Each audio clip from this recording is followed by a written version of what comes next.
안녕하세요. 금요사건 파일 디바제시카입니다.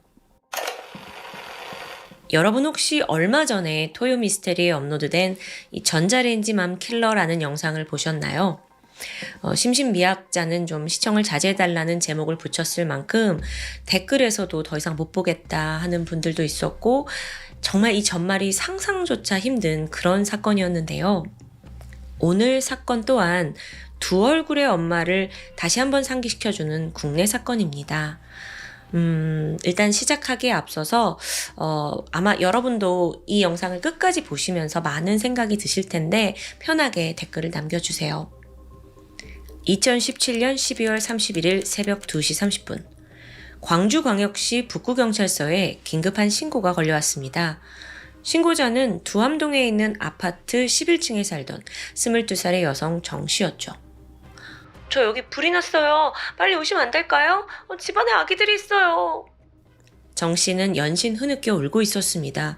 소방대원들이 빠르게 현장으로 향했어요. 도착해 보니까 150명이 넘는 여기 살던 주민들이 갑작스러운 경보에 자다가 막 급하게 다 밖으로 대피하고 있습니다. 하지만 신고자 정씨는 집에서 미처 빠져나오지 못한 채 베란다에 갇혀있는 위급한 상황이에요. 소방대원들이 급히 사다리차 올렸고 신속히 정씨를 구조하는 데 성공했죠. 그녀는 양팔에 2도 화상을 입긴 했지만 부상이 아주 크진 않았습니다. 그런데 진짜 문제는 따로 있어요. 정씨의 각각 5살, 3살 된 두 아들과 15개월 된 딸이 이 3명이 아직 11층 집 안에 남아있던 겁니다. 그래서 대원들이 구조를 하기 위해 빠르게 불을 진압을 했죠. 하지만 이미 골든타임은 놓치고 난 후였습니다. 세 아이는 결국 작은 방에서 모두 사망한 채 발견됩니다. 사인은 질식사였어요. 화재가 어느 정도 이제 진압이 되고 그 원인을 찾기 위해 조사가 시작이 됐는데 불은 11층에서 시작이 되었더라고요. 근데 여기가 정 씨와 아이들이 거주하는 곳이잖아요. 아니 무슨 일이 있었던 걸까? 이거 사실 단순 화재로 처음에는 생각을 했는데 점점 조사를 하면 할수록 경찰과 검찰의 판단이 완전히 엇갈리게 됩니다. 그러면서 막 치열한 논쟁의 중심에 서게 돼요. 그 화재 상황을 좀 파악하기에 앞서서 정씨 가족에 대해서 살펴볼게요. 이웃들에 따르면 정씨 가족은 단란하고 평범한 가정이었습니다. 부부가 평소 아이들한테 다정했고요. 또 애들이 다니던 어린이집 원장님 또한 뭐 이상한 점은 없었다라고 증언을 해요. 엄마 정 씨는 아이들 준비물 단 한 번도 빠뜨리지 않을 정도로 신경을 많이 썼고 남편 이 씨 역시 아이들 살뜰히 챙기는 편이었어요. 뭐 행여나 학대의 정황 전혀 보이지 않았죠. 실제 새 아이의 시신에서도 그런 정황은 없었고요. 하지만 사실 이들은 심각한 경제적인 어려움에 직면해 있었습니다. 그 이유는 좀 결혼 과정에서부터 찾을 수 있을 것 같은데요. 정 씨가 불과 18살의 나이에 1살 연하였던 남편 이 씨와 첫 아이를 갖게 됐어요. 그러니까 이 두 사람은 고등학교 때 부모가 된 거죠. 양육을 위해서 두 사람 모두 학업을 중단했고요. 그리고 이제 잘 생활을 하려고 했는데 더 차가운 현실이 이들을 기다리고 있었습니다. 정작 중졸 학력만으로는 안정적인 직업을 찾기가 어려웠던 거예요. 그래서 뭐 콜센터, PC방, 편의점, 단기 알바를 전전하면서 겨우 생계를 이어갔죠. 심지어 이 와중에 둘째와 또 셋째까지 태어나면서 경제적인 부담은 가중되고 있었습니다. 2017년 초에 기초생활수급을 신청하게 됐는데 아내였던 정 씨의 부모님에게 소득이 좀 있다는 이유로 탈락합니다. 부부의 상황은 갈수록 악화되었고요. 급기야 살고 있던 이 임대 아파트의 관리비, 전기세조차 내지 못하는 상황이에요. 아이들 유치원비도 5개월이나 밀렸고요. 2017년 2월부터 7월까지를 보면 6차례 지원받은 긴급 생계비가 있어요. 137만 원, 그리고 콜센터 아르바이트 그 돈으로 이제 겨우 생계를 유지합니다. 그런데 설상가상으로 이 사건이 발생하기 2달 전에 남편이 다리를 다쳐서 입원을 해요. 그러니까 당장 병원비 낼 돈조차 지금 없잖아요. 그래서 긴급 생계비를 한 번 더 지원받습니다. 이때 받은 125만 원 중에 26만 원을 병원비로 쓰고 나니까 생활비로 99만 원이 남아요. 5명 가족이 먹고 살기에는 턱없이 부족했죠. 이쯤 되니까 다급해졌던 정 씨가 불법적인 일을 저지르는데 중고나라에서 분유 사기를 치기 시작한 겁니다. 그러니까 분유를 9만 원에 팔게요 라고 올리고 나서 돈을 받고는 그냥 잠적하는 거예요. 그렇게 사기쳐서 번 돈으로 또 근근히 생계를 유지했고요. 이렇게 부부가 경제적인 어려움에 처해 있다 보니까 결국엔 잦은 다툼이 있을 수밖에 없어요. 그래서 참다 못한 두 사람이 이혼을 결정하게 되거든요. 엄마 정 씨가 내가 새 남매의 양육을 맡겠다 했고, 아빠 이 씨가 매달 양육비 90만 원을 보내겠다. 여기에 이제 합의를 합니다. 그리고 사건 발생 4일 전에 두 사람이 드디어 합의 이혼을 마치게 돼요. 그런데도 사실 당장 분가할 수 있는 돈은 없거든요. 그러니까 일단은 계속 한 집에서 생활을 하기로 했죠. 근데 또 이 와중에 부부가 아이들을 어떻게 할 거냐, 그 거처를 두고 계속 이제 싸움이 있었습니다. 원래 엄마 정 씨가 애들 키우겠다고 했잖아요. 근데 갑자기 마음을 바꾼 거예요. 아이들 그냥 보육원에 보내자, 막 이렇게 고집합니다. 자기도 새 인생을 시작하고 싶다는 이유에서였죠. 그렇게 살얼음판 위에서 하루하루를 살고 있던 두 사람은 사건 전날인 12월 30일에도 아이들 어떡할 거냐, 거처 어떡할 거냐 라는 문제로 크게 다투게 돼요. 그러다 엄마 정 씨는 저녁 7시에 집을 나가거든요. 친구와 술을 마시고 코인 노래방에서 시간을 보냈죠. 이후에 편의점에 들렸는데 여기서 그 큰아이의 옷이 굉장히 헐렁했대요. 그걸 고정할 옷핀을 하나 구입합니다. 다음날 새벽 5시 50분쯤에야 술에 취한 상태로 집에 돌아왔죠. 근데 정 씨가 와보니까 애들만 혼자 자고 있고 남편의 모습이 보이지 않는 겁니다. 남편은 애엄마가 이제 집을 나서고 나서 저녁 9시 44분에 새 아이들을 작은 방에다가 재워놓고 친구들과 만나서 PC방에 갔더라고요. 그렇게 남편이 집에 없는 걸 확인한 정 씨가 그에게 여러 차례 메시지를 보냅니다. 근데 그 내용이 나 죽고 싶어. 나 이 세상에서 사라질 거야. 나 죽을 거야. 막 이런 암울한 내용이에요. 또 굉장히 경고성 메시지이기도 하죠. 근데 사실 이혼을 하는 과정에도 정 씨가 남편한테 이런 문자를 종종 보냈어요. 그래서 남편은 이번에도 얘가 또 이러는구나 싶어서 넘어간 거예요. 하지만 1시간 뒤에 그들의 11층 집에서 갑자기 화재가 발생했고 세 아이가 모두 사망하는 비극이 벌어졌습니다. 여기까지가 지금 사건 전에 어떤 상황인지 말씀드린 건데, 자, 이제는 홀로 살아남은 엄마 정 씨의 진술이 중요합니다. 그리고 또 화재가 남긴 그 현장이 진실을 밝힐 수 있는 열쇠겠죠. 조사가 이어졌는데, 자, 여기서부터 이제 경찰과 검찰의 의견이 갈라지게 돼요. 먼저 경찰의 경우 엄마 정 씨의 진술에 초점을 맞춰서 조사를 합니다. 사건 초기에 정 씨가 뭐라고 했냐면 라면을 끓이다가 가스레인지에서 불이 난 거래요.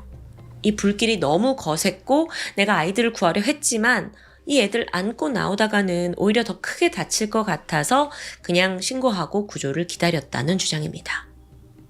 그런데요, 경찰 조사 결과 부엌에서 라면을 끓인 흔적이 나오질 않아요. 게다가 애초에 화재는 부엌이 아니라 작은 방 안쪽에서 시작된 게 밝혀집니다. 그래서 경찰이 이거 앞뒤가 맞지 않지 않냐라고 의문을 제기하거든요.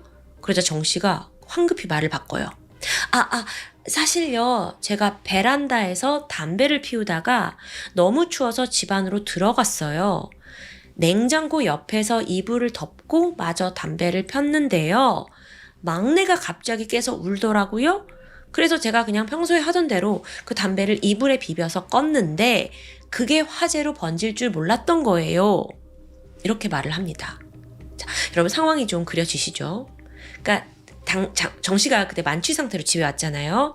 그래서 담배를 피다가 이제 이불에 끄고 아이를 안고 자기는 잠에 들었는데 그렇게 불이 크게 번질 줄 몰랐다. 이걸 재차 강조해요. 자, 그런데 이제 이 사람이 불길을 인지했고 잠에서 깼어요. 그래서 어떡하지 하면서 10분간 남편과 또 112에 전화했어요. 구조 요청했고요. 진짜 큰데요. 여러분 이게 듣다 보면 여기에도 오류가 있습니다. 앞서 정 씨가 담배 피다가 애 울어서 작은 방 입구로 갔고 거기서 이불에 담배 껐다라고 이제 증언을 했죠. 근데 이게 맞다면요? 불길의 흔적은 그 작은 방의 입구 아니면 최소 냉장고가 있는 그 거실의 경계 지점에 있어야 하잖아요. 거기에 이불이 있었다고 했으니까. 아니 근데 현장 감식 결과 불길은 방 안쪽이에요. 안쪽에서 시작된 게 설명이 안 되는 거예요. 제일 심하게 탄 곳도 안쪽이었어요. 근데 여기서 경찰이 정 씨가 이불에 담뱃불을 껐다는 그 진술에 주목해요. 그러니까 불은 방 입구에서 시작이 됐을 수 있지만 그 이불이 도화선이 돼서 불길이 방 내부로 빠르게 퍼져간 게 아닌가라고 이제 추정을 하게 된 거죠. 실제로 정 씨는 평소에도 이불에 이렇게 담뱃불을 비벼 끄는 습관이 있었다고 하고요. 그래서 이걸 다 종합했을 때 경찰이 뭐라고 결론을 내리냐면 그래요. 이건 당신의 부주의로 인해 화재가 난 겁니다. 라고 한 거예요. 여기에 대해 검찰의 생각은 완전히 달랐죠. 검찰은 진술이 아닌 그 외에 초점을 뒀어요. 뭐냐면 우선 정 씨가 뭔가 죽음을 암시하는 듯한 문자를 남편한테 보냈죠. 그리고 또 앞서 경찰 조사에서 진술을 번복했어요. 이게 이상하다는 거예요. 그래서 왜 당신 거짓말했냐? 앞뒤 왜 맞지 않냐? 추궁을 했죠. 검찰이 추궁을 했더니 세상에나 정 씨가 또다시 말을 바꿉니다. 그 내용이 뭐였냐면 최근 2달간 우리가 너무나 돈적으로 힘들었고 또 중고나라 사기를 치면서 막 독촉에 시달렸고 또 남편과 이혼까지 하면서 내가 심각한 우울증을 겪었는데 사건 당일 정 씨가 방 밖에서 담배를 피웠대요.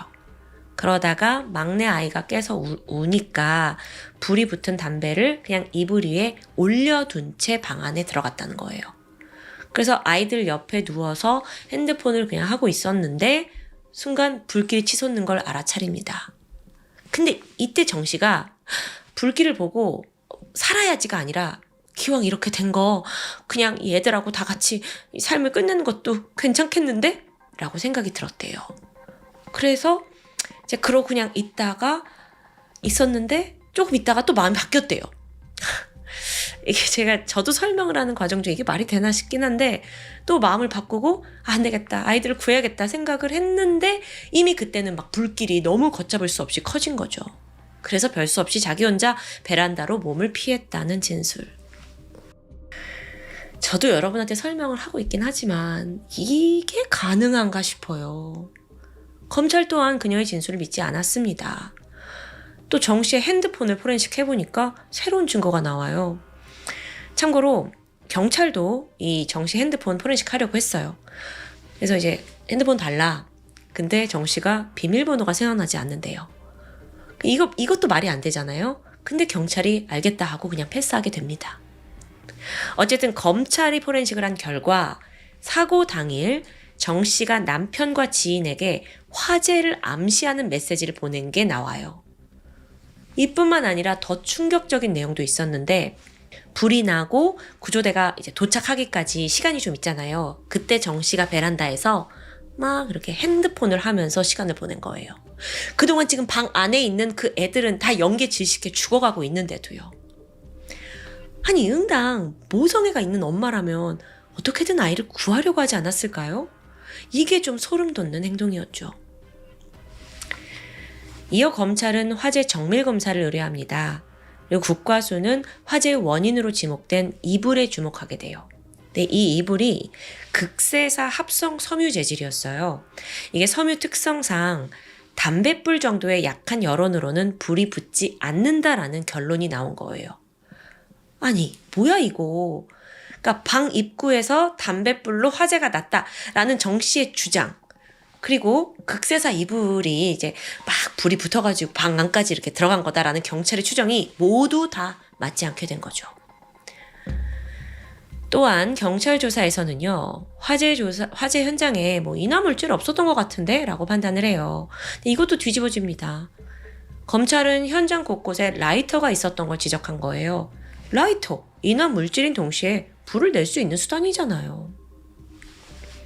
또한 정 씨의 화상 흔적도 이상했어요.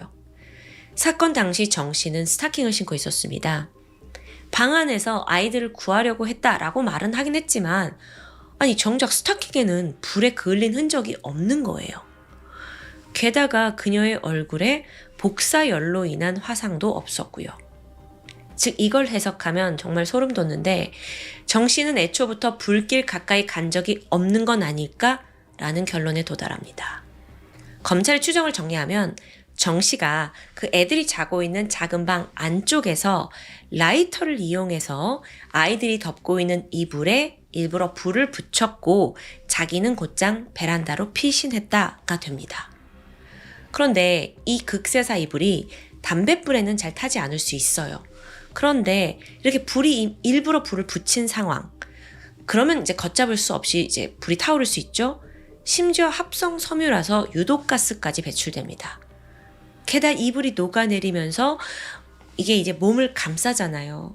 그 안에 있던 아이들이 빠져나오기도 어렵게 되겠죠. 물론 이건 검찰의 시나리오이긴 했지만 정말 이대로였다면 정 씨는 아이들이 살 수 있는 가능성까지 완전히 봉쇄한 거예요. 너무도 잔인한 엄마인 거죠. 자, 그런데 앞서 말씀드렸다시피 이제 경찰과는 주장이 좀 다릅니다. 경찰은 그녀의 그냥 실수다라고 보고 있는데, 자, 그럴 경우에 아주 정 씨는 가벼운 혐의를 적용받습니다. 보통 5년 이하의 금고, 2천만 원 이하의 벌금에 그쳐요. 반면 검찰의 주장이 맞다면 고의로 방화 저지른 거잖아요. 그리고 거기에 아이들을 살해할 목적까지 있었다면 훨씬 더 무거운 징역이 선고되겠죠. 자, 이제 재판부의 판단이 남아 있습니다. 2018년 7월 1심 재판부는 검찰의 주장을 받아들였어요. 정 씨가 새 아이를 죽이기 위해 고의로 불을 질렀다고 판단한 거죠. 게다가 여기서 재판부는 그 세 남매가 그 뜨거운 그 이불 속에서 얼마나 공포스럽고 얼마나 고통스럽겠냐를 언급하면서 정 씨 너는 반성을 안 하는 것 같다라는 걸 지적합니다. 그것과 함께 정 씨에게는 징역 20년형이 선고됐죠. 여기에 그녀가 즉각 항소를 해요. 야, 이거 다 실수지. 나는 살인의 의도가 없었다라고 말하는 거예요. 하지만 상고심 재판부 또한 미필적 고의에 의한 살인 가능성이 있다고 판단합니다.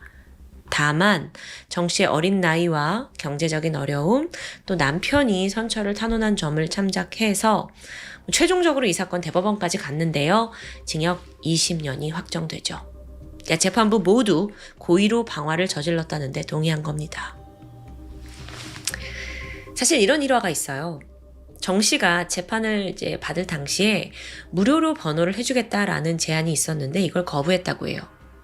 자기 실수 때문에 아이들이 죽었으니까 죗값을 치르겠다라는 겸허한 태도였죠. 하지만 1심에서 정작 징역 20년이 나온 거예요. 그러니까 즉각 항소하는 모습을 보입니다. 그래서 여기에 또 일부 전문가들은 이게 진짜 반성하는 태도냐라고 의심을 하게 되는데요. 현재까지도 그녀는 모든 건 실수로 인한 화재였다고 주장하고 있습니다. 사건의 전말을 쭉 들어본 여러분의 생각은 어떠신가요? 아주 작은 단서였는데요. 앞서 제가 정 씨가 이제 술을 먹고 코인 노래방 갔다가 집에 왔는데 바로 그 전에 편의점에 들려서 큰아이 옷핀 샀다는 거 기억하시나요? 사실 저는 그 점에서 그렇게 아이를 챙기던 엄마가 정말 고의로 불을 냈을까라는 생각이 들긴 했어요. 법원은 이미 판결을 내렸지만 여전히 이 사건은 정말 그녀가 3명의 아이를 그렇게 한꺼번에 살해하는 악마 같은 엄마였을까 하는 일말의 의문을 남기고 있습니다. 어쩌면 이 범행이 너무 잔혹해서 그저 믿고 싶지 않은 건지도 모르겠습니다. 지금까지 금요사건 파일 디바제시카입니다. 안녕하세요. 금요사건 파일 디바제시카입니다. 2008년 10월 20일 오전 10시 광주 동구 대인동 대인시장 인근 골목에 택배기사 한 분이 진입합니다. 그는 한 식당 앞에 짐을 가지고 도착해서 문을 두드렸죠. 그런데 한참이 지나도 인기척이 없다 보니까 이 기사는 송장에 적혀있는 수취인에게 전화를 걸게 됩니다. 잠시 후에 전화를 받은 사람은 이 식당 주인의 아내였습니다. 가족일 때문에 지금 서울에 가 있던 그녀는 이 전화를 받고서야 식당이 닫혀 있다는 걸 알게 되죠. 의아했습니다. 평소 같으면 남편이 문을 열어뒀어야 할 시간이기 때문입니다. 결국 아내는 같은 건물에 있던 여인숙 주인 김 씨에게 대신 가게를 좀 살펴봐 달라고 부탁합니다. 오전 10시 50분, 김 씨가 식당 앞에 도착했습니다. 그리고 우선 유리문 밖에서 안을 들여다보게 되는데 순간 화들짝 놀라요. 주인 최 씨가 머리에 피를 흘린 채 쓰러져 있는 겁니다. 신고를 했고 곧이어 119 대원들이 출동을 했는데 이 문이 안에서 잠겨져 있었어요. 70cm 정도 되는 길이의 와이어 자물쇠로요. 그래서 구조원들이 그 자물쇠를 끊고서야 안으로 진입할 수 있었죠. 최 씨는 이미 사망해 있었습니다. 60대였던 피해자. 그는 식당 안쪽에 있는 내실에서 발견됐습니다. 둔기로 여러 번 맞아서 이 머리 뒤쪽 후두부가 함몰된 상태였어요.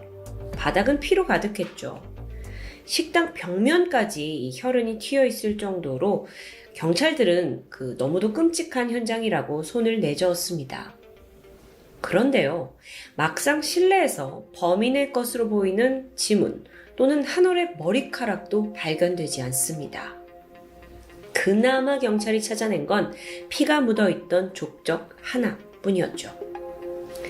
이 현장을 좀 살펴보면 시신 옆에 소주잔 하나와 또 먹다 남은 소주병이 넘어지지 않은 채 놓여 있었습니다. 그리고 보일러는 3시간에 한 번씩 작동이 되도록 설정이 되어 있었고요. 감식 결과가 보니까 최 씨가 이 방에서 혼자 술을 마시고 있었는데 밤사이 누군가 여기에 침입을 해서 최 씨를 머리를 내려쳐서 살해한 것으로 보입니다. 자, 그런데요. 분명 구조대가 여기 왔을 때 긴 자전거 자물쇠가 안에서 잠겨 있었다라고 했는데 범인은 어떻게 이 안으로 들어올 수 있었던 걸까요? 그 이동 경로, 그건 식당의 안팎에서 발견됩니다. 현관문은 이 자물쇠를 끊어내지 않고서는 누구도 들어올 수 없었어요. 물론 잠겨도 밖으로 통할 수 있는 통로가 있긴 했는데요. 거긴 외부 화장실로 통하는 쪽문이었습니다. 그리고 바로 거기에서 범인의 것으로 추정되는 발자국이 남아 있었던 거죠. 어쨌든 그쪽 문을 열고 나가면 외부로 연결된 좁은 통로가 있었고, 그리고 담을 넘으면 비로소 밖으로 나가는 문이 나오게 됩니다. 그리고 경찰 조사 결과 이 담에 장갑 낀 손으로 만진 혈흔이 남겨져 있었습니다. 자, 그렇다면 범인은 식당에 들어오고 나갈 때 모두 이 통로를 이용한 게 확실했죠. 그렇다면 뭔가 이 사정을 잘 아는 사람이 아닐까 싶은데요. 부검 결과를 좀 볼까요? 피해자의 사이는 두부 손상, 직경 3cm 정도 되는 뭉툭한 둔기류에 2개의 골이 조각나는 분쇄 골절이 보였습니다. 그리고 적어도 약 8번 정도의 강한 타격으로 사망했다는 결과가 나오는데요.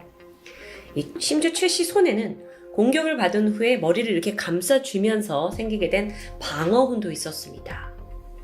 그런데 이와는 또 반대로 적극적으로 반항을 하거나 도망치려는 흔적은 없었어요. 그렇다면 이걸 어떻게 해석할 수 있냐면 최 씨가 술을 마셨죠. 그리고 잠이 들었습니다. 그 사이에 범인이 와서 최 씨는 범인의 얼굴도 제대로 보지 못한 채 이렇게 변을 당했다라고 볼 수 있겠죠.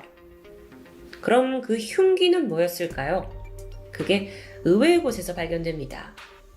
바로 식당의 마루 밑에 공구함 안에 있던 장도리입니다. 보니까 이미 물에 씻어서 혈흔을 지운 흔적까지 있어요. 근데 국가수 분석을 해봤더니 피해자의 혈흔을 제외하고는 별다른 게 발견되지 않았죠. 그런데 여기서 또 다른 범인을 추정할 수 있는 특이한 증거 하나가 있습니다. 주방에 있던 칼에서 혈흔이 검출된 겁니다. 근데 정작 시신에는 칼로 인한 상처가 없었어요. 그래서 이게 범행 도구로 간주되진 않았죠. 근데 이 상황을 전문가들이 어떻게 해석을 하냐면 범인이 어쩌면 이 장돌이 하나만으로 피해자를 제압하지 못할 것 같았기에 칼에도 손을 댄 흔적이라고 분석합니다. 그런 심리였다면 범인은 60대 남성을 혼자 제압하기에는 좀 체력적으로 벅차거나 또는 아예 비슷한 연령대의 사람일 수도 있습니다. 왜소한 체격일 가능성도 높겠죠. 이렇게 단서들을 통해서 만이라도 범인이 어떤 심리였는지 또 어떤 사람인지 추정할 수 있다는 게 정말 흥미로운데요. 어쨌든 사건 당시의 아내는 결혼을 앞둔 큰딸 이사를 도와주기 위해서 서울에 있었습니다. 그 남편이 혼자 남아서 장사를 했는데 범인은 혹시 그가 혼자 있을 거라는 걸 알고 온 건 아닐까요? 최 씨가 사망하기 하루 전인 10월 19일 저녁 그를 목격한 사람이 있었습니다. 밤 9시 30분쯤 인근에서 신발 가게를 운영하던 부부가 불이 켜져 있는 식당을 찾아오게 돼요. 그때 최 씨는 혼자 돼지고기 안주에 소주를 마시고 있었습니다. 그러면서 부부에게 함께 마시겠냐 라고 물었지만 이 신발 가게 부부는 아유 괜찮다 하면서 인사만 하고 나오게 되죠. 이후 밤 10시 50분에는 길을 지나가고 있던 이웃이 유리창을 통해 혼자 술을 마시던 최 씨를 목격합니다. 그리고 다음날 10월 20일 새벽 1시 반쯤에 인근 노래방 사장이 식당 앞에 있는 최 씨를 목격해요. 아마도 이때 식당 문을 닫기 위해서 잠시 밖에 나왔고 다시 들어간 후에 혼자 계속 술을 마시다가 잠들었을 것으로 추정됩니다. 자, 그러면 이 목격담을 토대로 사망 추정 시간이 가능해지죠. 새벽 1시 반 마지막 목격 그 타이밍을 시작으로 해서 택배기사가 방문한 다음날 아침 오전 10시까지. 근데 이게 다가 아닙니다. 당시 피해자의 주량과 또 혈중 알코올 농도에 따라서 추정 시간을 더 좁힐 수 있었고요. 그 결과 최종적으로 새벽 4시 반에서 5시 사이로 확인됩니다. 이 식당은 대인동 시내 한복판에 위치하긴 했지만 CCTV가 없었고요. 또 늦은 밤에는 인적이 매우 드문 곳이에요. 그래서 목격자가 없었습니다. 경찰은 이 4시 반에서 5시 꽤 굉장히 적은 시간대니까 이때 같은 기지국에서 휴대전화를 사용한 600여 명을 추적하게 돼요. 여기서도 별다른 특이점을 발견하지 못했죠. 그렇다면 지금 봤을 때 범인이 남기고 간 건 그 쪽문 앞에 남아있던 신발 자국뿐입니다. 다행히 추적을 해보니까 인근 대형마트에서 같은 문양이 되어 있는 신발이 나타났고요. 그걸 또 구입한 97명을 모두 조사하게 돼요. 하지만 용의자는 아니었죠. 범행 현장에 천장까지 피가 튀어 있었다 했는데 경찰은 분명히 현장에서 범인의 옷에도 혈흔이 묻었을 거라고 예상했습니다. 그래서 인근 세탁소를 탐문했죠. 하지만 연관 있어 보이는 제보는 나타나지 않습니다. 그럼요, 다시 좀 사건을 근본적으로 들여다볼게요. 왜 그를 죽인 걸까요? 경찰은 수사 초반에 금품을 목적으로 한 강도 살해가 아닌가라고 의심했습니다. 그도 그럴 게 이 현장에서 시가로 약 300만 원 상당의 금시계하고 또 60만 원짜리 반지, 끼고 있던 반지가 사라졌기 때문이에요. 근데 이 귀금속들은 20년 전에 최 씨 아내가 사서 남편에게 선물한 것들이었다고 합니다. 그래서 평소에도 애지중지하면서 최 씨가 이제 끼고 다녔는데요. 반지를 끼고 있던 그 왼손 넷째 손가락을 살펴보니까 피부가 벗겨져 있어요. 그러니까 범인이 반지를 억지로 꺼내면서 생기게 된 상처겠죠. 이게 단서일 수 있습니다. 그래서 경찰은 사건 직후에 광주와 전남 지역 금은방에다가 최 씨의 반지, 시계, 이거와 동일한 제품을 작물 수배에 올리게 됩니다. 굉장히 다양한 방식으로 범인을 추적해 나가는데 그런데 이 작물 수배를 통해서도 별다른 제보가 들어오지 않습니다. 이렇게 수사가 진행이 되면서 단순 강도가 과연 맞는가? 라는 의문이 들기 시작했고 수상한 점도 분명히 있었어요. 문이 안에서 잠겨 있었다는 거, 그리고 또 식당에 흉겼던 장도리가 그대로 남겨져 있었죠. 게다가 그게 식당을 잘 아는 사람이 아니라면 모를 만한 그런 장소에 숨겨져 있었고요. 또 몸싸움 흔적이 없었다는 점, 게다가요, 몸을 뒤지진 않았습니다. 몸에 있던 현금 7만 원은 그대로 남아 있었던 거예요. 자, 그래서 이게 이상한 점이 이제 스멀스멀 나오기 시작하는데, 또 한 가지, 범인이 60대인 최 씨의 머리를 8번이나 가격했다? 사실 이미 한 번 맞았을 때 쓰러졌을 겁니다. 그런 그를 재차 가격했다고 볼 수 있죠. 그럼 이건 강도를 위장한 원한에 의한 살인일 가능성이 충분히 있어 보이는 겁니다. 이제 경찰은 주변 사람들을 하나둘씩 용의선상에 뒀습니다. 아니, 그러던 중에 새로운 사실이 드러나는데, 사실 최 씨가 이웃들과 꽤 잦은 갈등을 빚고 있었어요. 최 씨가 사실 5년 전에 뇌 수술을 받았는데 그때 이후 성격이 좀 괴팍해졌다고 합니다. 그러면서 이웃 간의 충돌이 잦아졌죠. 또 이 식당에서 종종 화투판이 벌어졌는데 그런 것 때문에 고성이 오가는 일도 많았고요. 그러면 평소에 그에게 감정이 좋지 않았던 사람이 분명 있을 것 같은데요. 그러던 중에 포착된 인물이 인근의 또 다른 식당 주인 A씨였죠. 과거에 최 씨가 이 식당에 가서 소주하고 안주를 시켜 먹은 적이 있습니다. 근데 계산을 안 하고 그냥 나간 거예요. 그 주인 A씨가 붙잡아서 왜 돈을 안 내냐, 최 씨가 나 돈 계산하지 않았냐 하고 막 우기는 과정에서 실랑이가 있었습니다. 근데 그게 다가 아니에요. 이제 싸움이 났다라는 전화를 받고 A씨의 아들까지 합세를 해서 결국 세 사람이 엉겨붙어서 큰 몸싸움이 있었다고 하는데요. 경찰은 이 사건에 연루된 모든 사람들을 용의선상에 올리게 됩니다. 그리고 조사를 해가는데 결정적으로 이 현장에서 유일한 단서인 족적 있죠. 이 족적과 그 누구도 일치하지 않아요. 그래서 모두 용의선상에서 제외되죠. 이후에 수사의 범위는 같은 건물에 있던 이웃들로 확대됩니다. 그러자 갈등이 있던 또 다른 사람이 떠오르는데 그는 바로 62살의 김 씨였습니다. 그는 이 사건 현장 2층에 있던 여인숙에서 장기 투숙을 하던 사람이에요.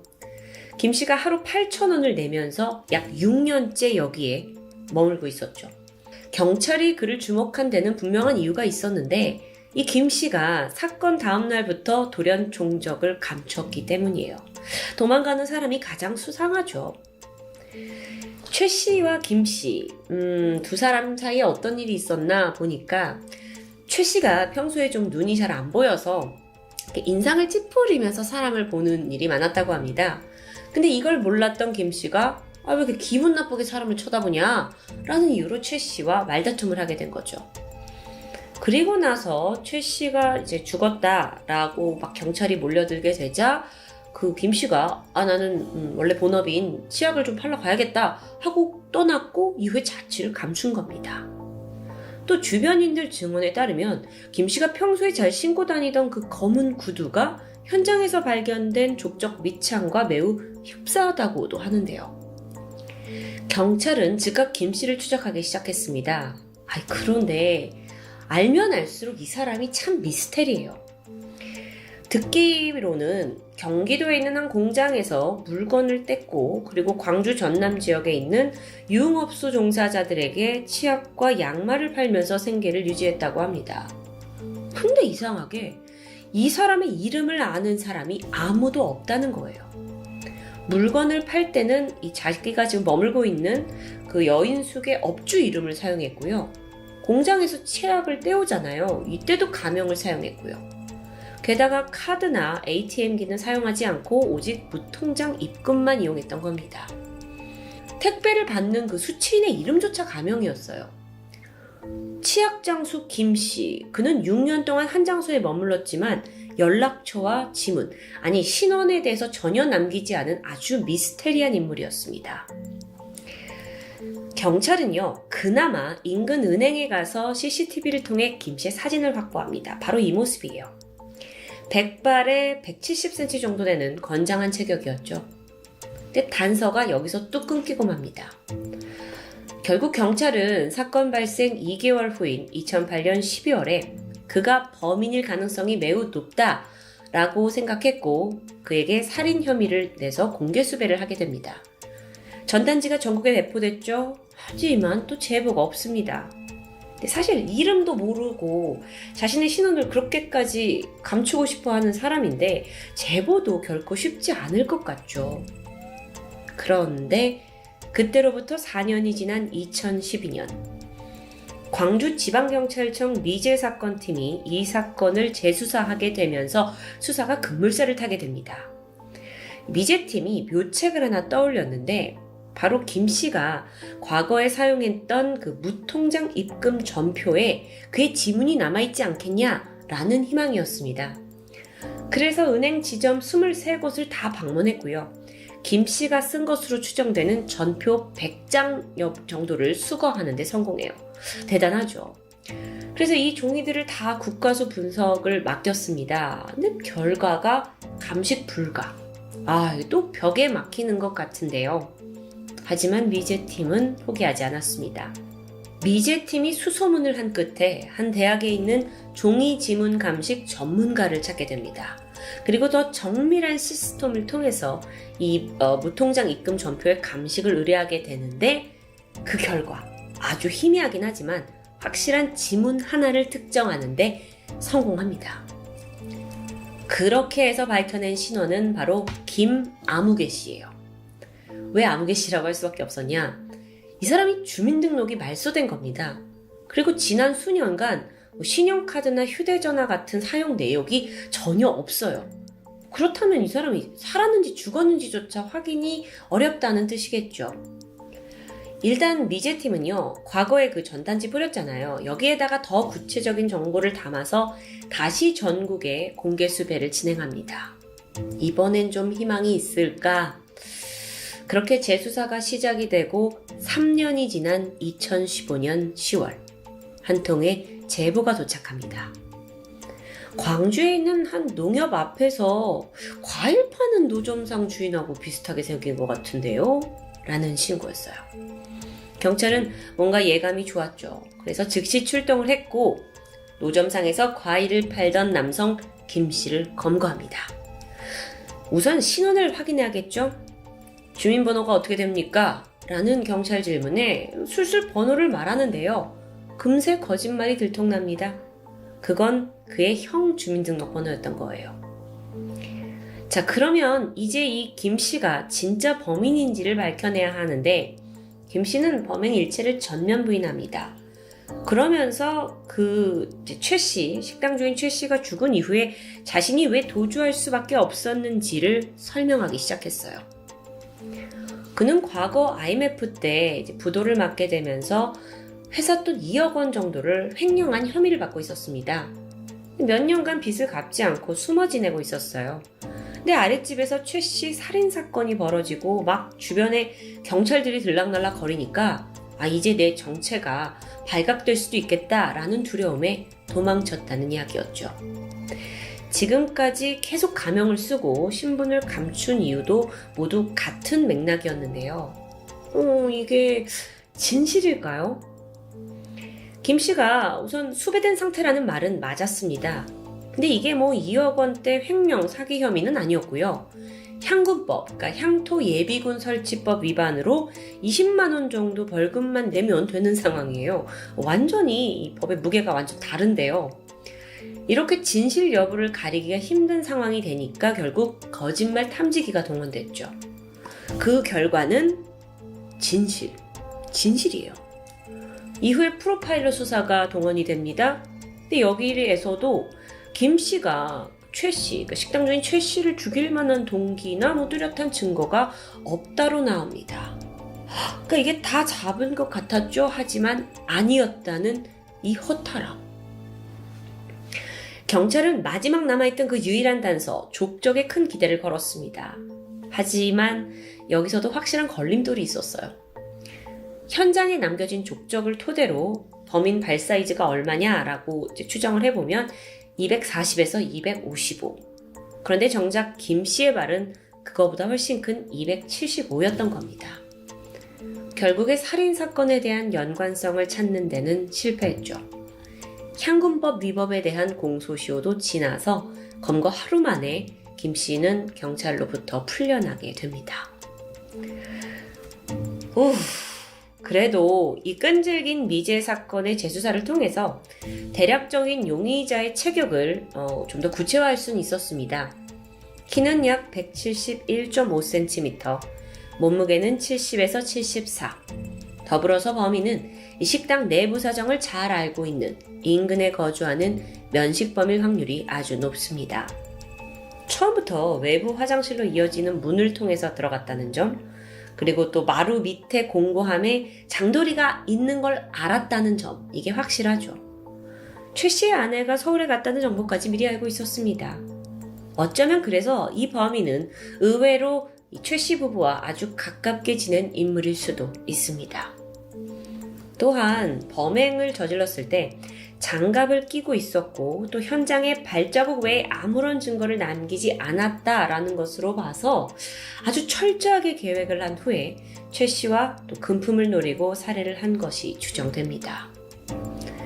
이 사건은 결국 찜찜하게 남아 있습니다. 현재는 유력한 용의자가 사라진 강도 살인 사건으로 분류되어 있죠. 한편 피해자의 형인 최 할아버지는 동생의 사건이 잊혀질까 걱정된다면서 직접 미제 사건 팀을 찾아오기도 했습니다. 그러면서 경찰이 이렇게까지 공을 들여서 범인을 찾고 있을 줄 몰랐다. 꿈에서라도 죽은 동생을 만나면 조금은 마음이 편안해질 것 같다라며 눈시울을 붉히시기도 했습니다. 억울했던 누군가의 죽음이 사람들 기억 속에서 완전히 묻히는 게 가장 두렵다고 말하는 경찰 수사팀. 이런 사람들의 보이지 않는 노력이 헛되지 않도록 하루빨리 진범이 밝혀져서 억울함과 한을 조금이나마 풀 수 있게 되길 바라봅니다. 지금까지 금요사건 파일 디바제시카였습니다.